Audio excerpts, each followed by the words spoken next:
先講一講我哋今次旅行嘅感受啦。係50%係開心嘅，然之後40%係緊張嘅，跟住10%係難過嘅。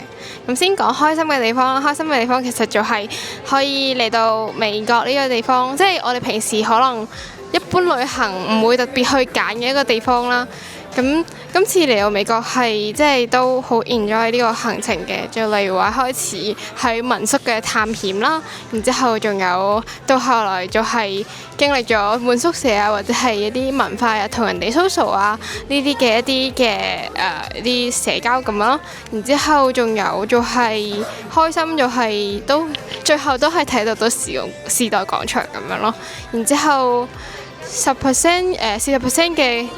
緊張其實多數嚟自於係話一開始對於未知嘅一啲賽場規則啊，或者係一個場地啊，或者係一啲上台前嘅一啲緊張咁樣啦。然之後10% 難過其實就係嚟自於係話我哋真係付出咗好大努力啦，即係例如話上山拍嘢都拍咗成幾十次咁樣，但係都係冇獲到獎啦。雖然講冇獲到獎有遺憾，但係有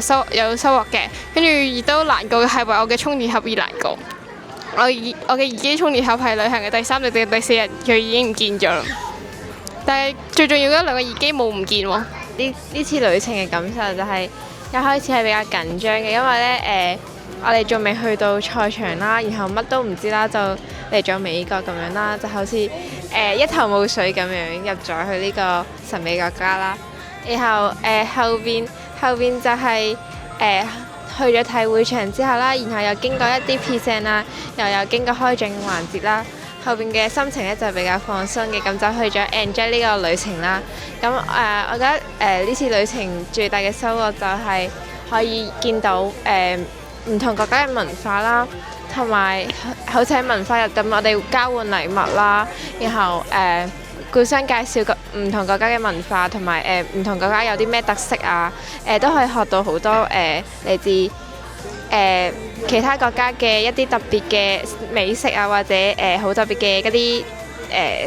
小手信啦。咁就先講下我今次呢一個旅程嘅一個感受啦。咁其實最開始即係比賽前嚟到美國係會有啲緊張啦，因為係第一次即係出國比賽啦。然後慢慢去到現場啦，然後再到比賽完咗，咁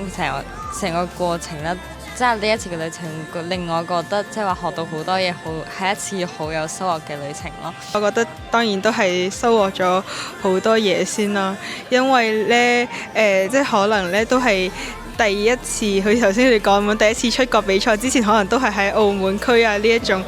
或者係國內都比較少啦，即係屬於一個比較大嘅場面咯。其次就係都體驗到其實外邊嘅世界好大，犀利嘅人都會有好多，亦都見識到咗好多值得我哋去學習嘅一啲人啦，同埋事情啦。所以成趟行程落嚟，其實都令我即係可以收穫到好多嘅經驗，同埋都係覺得自己仲可以繼續進步，同埋有向其他人學習嘅一啲地方啦。其實喺我正式知道我可以嚟到今次 GO 嗰陣時，咁啱係喺德尼斯，然之後嗰一日我就坐喺嗰個酒店房度，好忐忑咁樣等待住嗰個 IG po 出佢嗰個最終名單，然之後我打開就好開心，好震驚，然之後我諗哇好嘢，終於可以去啦！然之後等到去第一日即係阿 Sir 第一次開動員會就我先知道，原來我哋嘅嗰個佔比，我哋係按佔比嚟分嗰個獎項。然之後我睇埋音樂組入圍嘅嗰個數量之後，我仲係更加緊張，因為我哋入到嘅好似最尾只有30幾個人，所以金獎只有1個。我本來冇諗住太多旨意，我就諗住有顏色就好啦。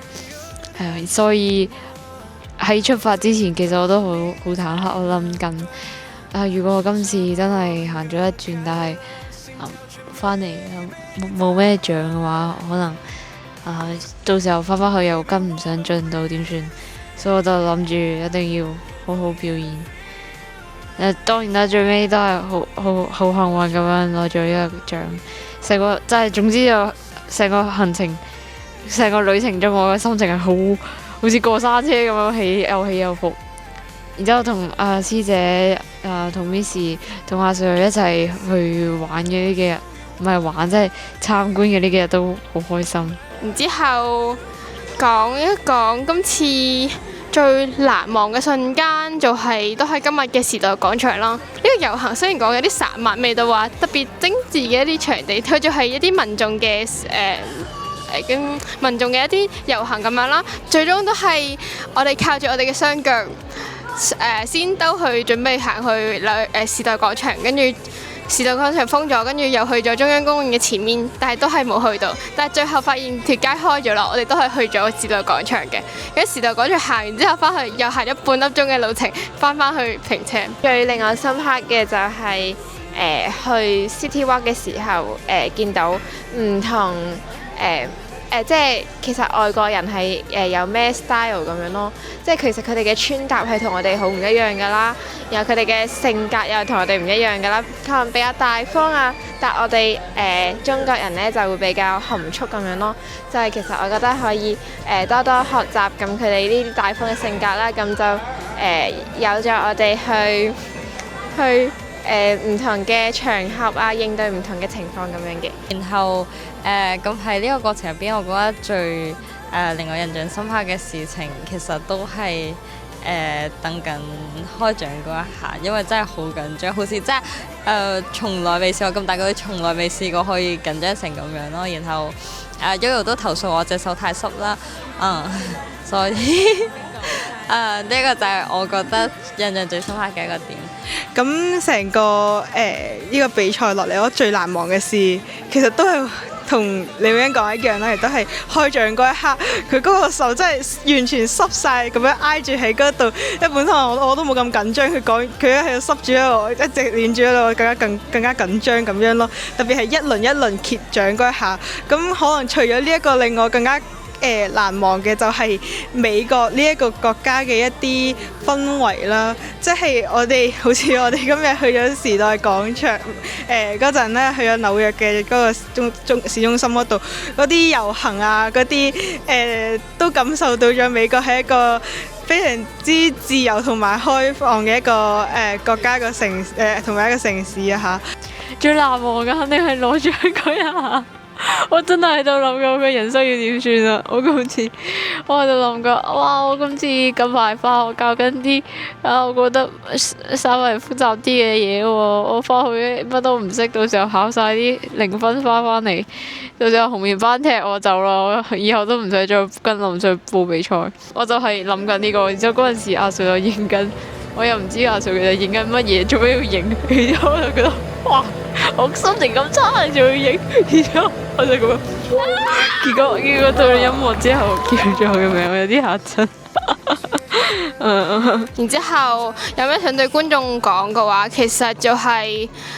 源自我今次嘅心情啦、歷程啦，就係冇攞到獎。其實有時候有一樣嘢，你雖然有得付出，冇一個好實質性嘅一啲收穫，即係例如話獎呢樣嘢啦，但係喺呢趟旅程入邊，你會收穫嘅嘢其實有好多唔同，即係唔好話必要局限於係屬於話就 focus 喺話我一定要有獎呢樣嘢啦。雖然你冇獎，但係你都可以活出一個唔同嘅人生。你之後亦都好多可能性。你而家年紀仲細，你仲可以去發掘唔同嘅一啲生活，或者係選擇自己嘅生活。就咁，拜拜。咁對觀眾講嘅嘢就係同Yoyo一樣啦。呢個世界真係好大嘅，咁我哋去多行行。多去唔同嘅國家去睇下，你都會有唔同嘅收穫。呢啲收穫都係一啲好重要嘅對你哋人生以後好重要嘅一啲經歷啦。咁可以豐富自己經歷之餘，都可以放眼看世界啦。多謝。同觀眾分享嘅話，可能就係即係話都係我自己今次旅程一個感受咧，就係可以多啲去嘗試，或者多啲去睇啲唔同嘅嘢，無論係去旅行啊，或者去學習比賽呢一啲。我覺得只要人經歷得越多啦，或者睇得越多嘢啦，咁我哋自己嘅閲歷啦，或者係一啲觀點啊、諗法都會變得更加唔一樣，更加廣闊多彩咯。然之後另外想同即係觀眾講嘅話，就係覺得都係其實世界好大咯，自己其實都喺呢個世界入邊，其實係好渺小嘅一個，你即係呢出邊永遠有比自己更加犀利，同埋有更加廣闊嘅天地去俾大家去睇，所以多嘗試同埋唔好怕咯。即係可能嚟之前我都會好驚話第一次接觸到咁多嘅一啲外國人啊，或者係咩可能會邊樣都會覺得好驚嗰種咯。但其實真正去接觸之後，其實覺得大家都係好包容嘅，其實唔使話有啲乜嘢羞恥或者係唔敢咯，係咯，所以都係要多嘗試去嘗試突破自己，走出自己嘅舒適圈，先可以行得更遠，同埋更加做到更加好咯。